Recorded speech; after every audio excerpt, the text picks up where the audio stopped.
මෙතන ලස්සනම් පෝරුව මේක මේ. මම මිස්ටේක් පොරොන්දු වෙනවා. කෙලින් තීරණයක් ගන්න කොන්දක් නැති. සමතේ පොරොන්දුද මට පිළිගන්න කියන්නේ. එතකොට තමයි මාස්ටර් කියන්නේ ගන්නන්නේ. දන්නවා. මම කියන්නේ සමුම් වෙනවා. සමත මොකද කියන්නේ? සමන්ගේ පෙම්මතියගේ පෝරුව හදනවා. එයාගේ වෙඩින් එකේ රස්ට් එක කියන්නේ. සමතේ කොහොමද එහෙම කරන්නේ?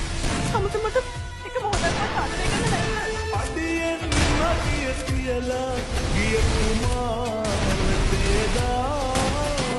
ගෞතෝ එක්කන් යනවා නොයන ගමනක් කොයා ඉන්නම් මොකුත් නොදොලා පෙනෙන දේ දෙස බලා හීනෙන් වත් දකින්නයි ඔබව පෙරූ මන් පුරා